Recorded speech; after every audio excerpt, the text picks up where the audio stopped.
ಕನ್ನಡ ನಾಡು, ಇದು ಕನ್ನಡಿಗರ ನಾಡಿಮಿಡಿತ. ಬೇಕೇ ಬೇಕು, ಅದಕ್ಕಾಗಿ ಹೋರಾಟ.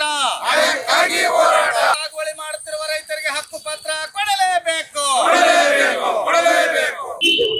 ನನ್ನ ಹೆಸರು ಶಿವಶಂಕರ್ ಅಂತ, ಕರ್ನಾಟಕ ಪ್ರಾಂತ ರೈತ ಸಂಘದ ಜಿಲ್ಲಾ ಉಪಾಧ್ಯಕ್ಷರಿದ್ದೀವಿ. ನೋಡಿ, ನಾವಿಲ್ಲಿ ಜಿಲ್ಲಾಧಿಕಾರಿ ಕಚೇರಿ ಮುಂದೆ ಪ್ರತಿಭಟನೆ ಮಾಡುವಂತ ಉದ್ದೇಶ, ಸುಮಾರು SC STಗಳು ತಲತಲಾಂತರಗಳಿಂದ ಜಮೀನುಗಳನ್ನ ಸಿರುಗುಪ್ಪ ತಾಲೂಕಿನ ಹಳೆಕೋಟೆ 64 ಹಳೆಕೋಟೆ ಗ್ರಾಮದ ರೈತರು ಭೂಮಿಯನ್ನು ಸಾಗುವಳಿ ಮಾಡ್ತಾ ಬಂದಾರೆ.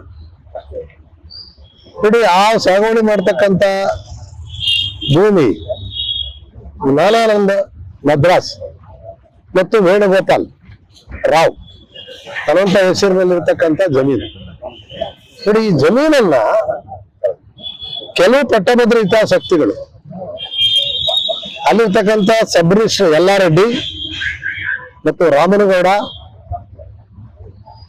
ಮತ್ತು ಅಲ್ಲಿರ್ತಕ್ಕಂಥ ಶಿವಕುಮಾರ್, ಇದೊಂದು ಭೂಗಳ್ಳರ ಗುಂಪು. ಈ ಭೂಗಳ್ಳರ ಗುಂಪು ಇವತ್ತು 2-3 ಕಡೆ ಆ ಭೂಮಿಯನ್ನ ಅಕ್ರಮವಾಗಿ ರಿಜಿಸ್ಟ್ರೇಷನ್ ಆಗಿರ್ತಕ್ಕಂಥದ್ದನ್ನ ನಾವು ಈ ದಾಖಲೆಗಳನ್ನ ಜಿಲ್ಲಾಧಿಕಾರಿಗಳಿಗೆ ಕೊಡಕ್ಕೆ ನಾವು ಇಲ್ಲಿ ಬಂದಿವಿ. ನೋಡಿ, ನಾವು SC STಗಳಿಗೆ ಭೂಮಿ ಕೊಡಬೇಕು ಅಂತ ಸರ್ಕಾರ ಬೆಲೆ ಇದ್ರೂ ಕೂಡ ಇಂಥ ಭೂಮಿಗಳನ್ನ ಸಬ್ ರಿಜಿಸ್ಟ್ರಾರ್ ಯಲ್ಲಾರೆಡ್ಡಿ ಮತ್ತು ಇತರ ಗ್ಯಾಂಗ್ ಇವತ್ತು ಆ ಭೂಮಿಯನ್ನು ಕಬಳಿಸುವುದಕ್ಕೆ ಅವರು ಹೊರಟಿದ್ದಾರೆ. ನೋಡಿ, ಇವರು ವಿರೋಧಿಸಿ ಈಗಾಗಲೇ ಹಲವಾರು ಬಾರಿ 2024ರಲ್ಲಿ ಜಿಲ್ಲಾಧಿಕಾರಿಗಳಿಗೆ ನಮ್ಮ ಹಳೆಕೋಟೆ ರೈತರು ಅಬ್ಜೆಕ್ಷನ್ ಮಾಡಿದ್ದಾರೆ. ನೋಡಿ, ಇದು ಸಾಗುವಳಿ ಮಾಡ್ತಾ ಇದ್ವಿ ನಾವು, ಈ ಭೂಮಿಯನ್ನ ಕೆಲವು ಅಪರಿಚಿತ ವ್ಯಕ್ತಿಗಳು ಯಲ್ಲಾರೆಡ್ಡಿ ಅಂಡ್ ಗ್ಯಾಂಗ್ ಎಲ್ಲರೂ ಸೇರ್ಕೊಂಡು ಭೂಮಿಯನ್ನ ರಿಜಿಸ್ಟ್ರೇಷನ್ ಮಾಡ್ತಾ ಇದಾರೆ ಅಂತೇಳಿ ಆಗ್ಲೇ ಅಬ್ಜೆಕ್ಷನ್ ಮಾಡಿದ್ದಾರೆ. ಆವತ್ತಿನ ಜಿಲ್ಲಾಧಿಕಾರಿಗಳು ಅದನ್ನು ಗಂಭೀರವಾಗಿ ತಗೊಳ್ಳಿಲ್ಲ. ಹಂಗಾಗಿ ಇವತ್ತೇನಾಗಿದೆ, ಸಿರಿಗೇರಿ ಗ್ರಾಮದ ಕೆಲವು ಭೂಮಿಗಳು, ಹಳೆಕೋಟೆ ಕೆಲವು ಭೂಮಿಗಳು ಇವತ್ತು ಈ ಭೂಮಿಯನ್ನ ಅಕ್ರಮವಾಗಿ ನೋಂದಾವಣೆ ಮಾಡಿರ್ತಕ್ಕಂಥ ಪ್ರಕರಣ ಇವತ್ತು ಲೋಕಾಯುಕ್ತರ ಮುಂದೆ ಇದೆ. ಈ ಲೋಕಾಯುಕ್ತರು ಇವತ್ತು ತನಿಖೆ ನಡೀತದೆ ಒಂದು ಕಡೆ. ನೋಡಿ, ಈಗ ಯಲ್ಲಾರೆಡ್ಡಿ ಮತ್ತು ರಾಮನಗೌಡ ಇವರೆಲ್ಲರೂ ಸೇರಿ ಈ ಭೂಮಿಯನ್ನು ಲಪಟಾಯಿಸಿರ್ತಕ್ಕಂಥದ್ದನ್ನ ಈ ಅಲ್ಲಿಯ ತಹಸೀಲ್ದಾರ್ ಮತ್ತು ACಗಳು ಅಕ್ರಮ ರಿಜಿಸ್ಟ್ರೇಷನ್ ಆಗಿದೆ, ಇದು ನಾವು ಏನು ಮುಟೇಷನ್ ಮಾಡಕ್ ಬರಲ್ಲ ಅಂತೇಳಿ ಇವತ್ತು ರಿಜೆಕ್ಟ್ ಮಾಡಿದ್ದಾರೆ ಕೆಲವು ಕಡೆ.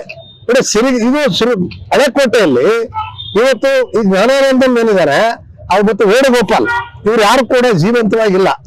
1953ರಲ್ಲಿ ಕಾಲುವೆ ತೋರುವಂತ ಸಂದರ್ಭದಲ್ಲಿ ತಗೊಂಡಿರ್ತಕ್ಕಂಥ ಜಮೀನುಗಳು, ಅವರಾಗ್ಲೂ ಯಾರು ಕೂಡ ಆ ವಾರಸುದಾರರಿಲ್ಲ. ವಾರಸುದಾರರನ್ನ ಸೃಷ್ಟಿ ಮಾಡಿ, ಅವನ 98 ವರ್ಷದ ಒಬ್ಬ ವಾರಸುದಾರರನ್ನ ಸೃಷ್ಟಿ ಮಾಡಿ ವೀಲ್ ಮಾಡ್ಕೊಂಡು ಇವತ್ತು ವೆಂಕಟರಮಣ ರೆಡ್ಡಿ ಅಂತ ಹೆಸರಿನಲ್ಲಿ ರಿಜಿಸ್ಟ್ರೇಷನ್ ಮಾಡಿ ಇವತ್ತು ದಾಖಲೆಗಳನ್ನ ಇವತ್ತು ಯಲ್ಲಾರೆಡ್ಡಿ ಅಂಡ್ ಗ್ಯಾಂಗ್ ಇವತ್ತು ರಿಜಿಸ್ಟ್ರೇಷನ್ ಮಾಡ್ಕೊಂಡಿದ್ದಾರೆ. ಇದು ಅಕ್ಷಮ್ಯ ಅಪರಾಧ. ಅಲ್ಲಿ ಇರ್ತಕ್ಕಂಥ ಆ ಸ್ಥಳ ತನಿಖೆ ಮಾಡಿದಾಗ, ಕೆಲವು ಸ್ಥಳ ತನಿಖೆ ಮಾಡೋದ ವರದಿ ಇದೆ, ಇಲ್ಲಿ ಸ್ಥಳ ತನಿಖೆ ಮಾಡಿದಾಗ ಅಲ್ಲಿ ಈ ಜನರು ಸಾಗುವಳಿ ಮಾಡ್ತಾ ಇದಾರೆ, ಈ ಭೂಮಿಗೆ ಪಟ್ಟ ಕೊಡ್ರಿ ಅಂತ ಹೇಳಿದಾರೆ. ಇವ್ರ ಅಬ್ಜೆಕ್ಷನ್ AC ಅವರು ಒಪ್ಕೊಂಡಿದ್ದಾರೆ, ಅಲ್ಲಿ ತಹಸೀಲ್ದಾರ್ ರಿಜೆಕ್ಟ್ ಮಾಡಿದ್ದಾರೆ. ನೋಡಿ, ಇಷ್ಟಿದ್ರು ಕೂಡ ಇನಾಮ್ ಜಮೀನನ್ನ, ಸರ್ಕಾರಿ ಜಮೀನನ್ನ ಇವತ್ತು ಭೂಮಾಫಿಯಾ, ಕೆಲವು ಭೂಮಾಲೀಕರು, ಅಧಿಕಾರಿಗಳು ಎಲ್ಲರೂ ಸೇರ್ಕೊಂಡು ಈ ಭೂಮಿಯನ್ನು ಹೊಡೆಯುವುದಕ್ಕೆ ಇವತ್ತು ಸಂಚು ರೂಪಿಸಿದ್ದಾರೆ.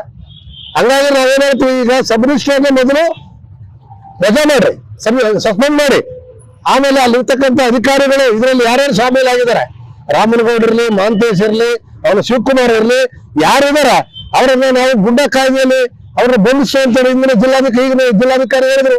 ಆದ್ರೆ ಇವತ್ತಿನ ಕೂಡ ಅವ್ರನ್ನ ಬಂಧಿಸಕ್ಕಾಗಿಲ್ಲ, ಸಬ್ ರಿಜಿಸ್ಟ್ರಾರ್ನ ವಜಾ ಮಾಡಕ್ಕಾಗಿಲ್ಲ. ಅವ್ರು ಏನ್ ಹೇಳ್ತಾರೆ, ಸಬ್ ರಿಜಿಸ್ಟ್ರು ನಾನು ಮಾಡಿದ್ದು ಎಲ್ಲಿದೆ ಅಂತ ಹೇಳ್ತಾರೆ. ಇವರು ಸಿರಿಗೇರಿ ಗ್ರಾಮದ ಭೂಮಿಯನ್ನ, ಇನಾಮ್ ಭೂಮಿಯನ್ನ ಅಂದಿನ ಶಾಸಕರು 2006ರಲ್ಲಿ ಇದು ಸರ್ಕಾರಿ ಜಮೀನಾಗಿರೋದ್ರಿಂದ ಮುರಾರ್ಜಿ ಶಾಲೆ, ನವೋದಯ, ಬೇರೆ ಬೇರೆ ಶಾಲೆಗಳನ್ನು ಕಟ್ಟಿಸಿ ಇಲ್ಲ ಬೇರೆ SC ST ಭೂಮಿ ಕೊಡ್ರಿ ಅಂತ ಹೇಳಿದ್ದು. ಅದನ್ನು ವೇರ್ ಮಾಡಿ ಇವತ್ತು 2002 ಇಲ್ಲ, ಅರ್ಜಿನೂ ಹಾಕಿಲ್ಲ ಅಂತವ್ರಿಗೆ ಇವತ್ತು ಪುನಃ ಮುಂದಿನ ಬಾರಿ ಅದನ್ನ ಗಾಡಿ ಮಾಡಿಸ್ಕೊಂಡಿದ್ದಾರೆ. ಅದು ರಿಜೆಕ್ಟ್ ಆಗಿದೆ ಕೆಲವು ಕಡೆ. ಹಂಗಾಗಿದ್ರೆ ಈ ಭೂ ಹಗರಣ ಏನಿದೆಯಲ್ಲ, ಈ ಭೂ ಹಗರಣ ತನಿಖೆ ಆಗ್ಬೇಕು. ತನಿಖೆ ಆಗೋದಷ್ಟೇ ಅಲ್ಲ, ಅಧಿಕಾರಿಗಳನ್ನ ಕೂಡಲೇ ಸಸ್ಪೆಂಡ್ ಮಾಡಬೇಕು ಅಂತೇಳಿ ನಾವು ಸರ್ಕಾರವನ್ನು ಒತ್ತಾಯ ನಮ್ಮ ಸುಮಾರು ಹಳೆಕೋಟೆ ಗ್ರಾಮಸ್ಥರೆಲ್ಲ ಸೇರಿ ಸುಮಾರು 3 ತಲೆಮಾರುಗಳಿಂದ ಹೊಲಗಳನ್ನು ಸಾగు ಮಾಡ್ಕೊಂತ ಬಂದಾರ.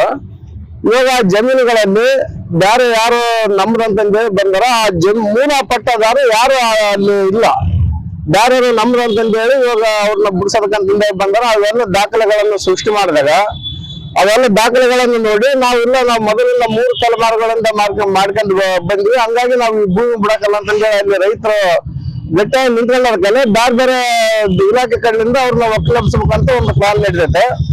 ಅದೇ ರೀತಿಯಾಗಿ 3 ತಲೆಮಾರುಗಳಿಂದ ಮಾಡ್ಕೊಂಡು ಬಂದಿರೋಂಥವ್ರು ಒಂದ್ ಕಡೆ ಕುಡಿಯ ನೀರಿನ ಕೆರೆ ಅಂತಂದೇಳಿ 118 ಎಕರೆ SC/ST ಭೂಮಿಗಳನ್ನ ಸರ್ಕಾರ ವಶಪಡಿಸಿಕೊಂಡು ಕುಡಿಯ ನೀರಿನ ಕೆರೆ ಮಾಡ್ಯಾರ. ಅಂತ ರೈತರು ಕೂಡ ಅವರು ಈ ಭೂಮಿಯನ್ನು ಉಳುಮೆ ಮಾಡ್ತಾ ಇದಾರೆ.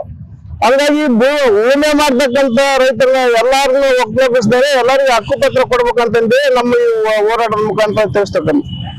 ಆಮೇಲೆ ಇನ್ನ ಒಂದು ಸಿರಿಗೆರೆ ಗ್ರಾಮದಲ್ಲಿ ಇರ್ತಕ್ಕಂಥ 46 ಎಕರೆ 51 ಸೆಂಟ್ ಜಮೀನಿನಲ್ಲಿ ನವೋದಯ ಶಾಲೆ ಮತ್ತು ಸೈನಿಕರಿಗೆ ವೀರ ಯೋಧರಿಗೆ ಕೊಡ್ಬೇಕಂತಂದು ಇಂದಿನ ತಹಸೀಲ್ದಾರ್ ಶಿಫಾರಸ್ ಮಾಡಿದ್ರು. ಆ ಶಿಫಾರಸ್ ಮಾಡಿದ್ದನ್ನು ಎಸ್ ಆಫೀಸ್ ತಂದಿದ್ದು ಅವರು ಕೂಡ ಶಿಫಾರಸ್ ಮಾಡ್ಯಾರ. ಮುಂದಕ್ಕೆ ಹೋಗ್ಲಾರ್ದಂತೆ ಇಲ್ಲಿ ತಡೆಗಟ್ಟಾರ DC ಆಫೀಸ್ನಲ್ಲಿ. ಹಂಗಾಗಿ ಅದು ಯಾವ್ದನ್ನು ಶಿಫಾರಸ್ ಮಾಡಿದ್ರೆ ರೈತರಿಗೆ ಕಡುಬಡವರಿಗೆ ಹಕ್ಕುಪತ್ರ ಕೊಡ್ಬೇಕು, ಅಲ್ಲಿವರೆಗೆ ನಾವು ಈ ಹೋರಾಟ ಮುಂದುವರಿಸ್ತಂತಂದ್ರೆ ನನ್ನ 2 ಮಾತುಗಳನ್ನು ಮುಗಿಸ್ತೀನಿ. ಸಬ್ಸ್ಕ್ರೈಬ್ ಮಾಡಿಕೊಳ್ಳಲು ಕೂಡಲೇ ಪಕ್ಕದಲ್ಲಿ ಕಾಣುವ ಬೆಲ್ ಐಕಾನ್ ಕ್ಲಿಕ್ ಮಾಡಿ ನೋಟಿಫಿಕೇಶನ್ ಪಡೆಯಿರಿ.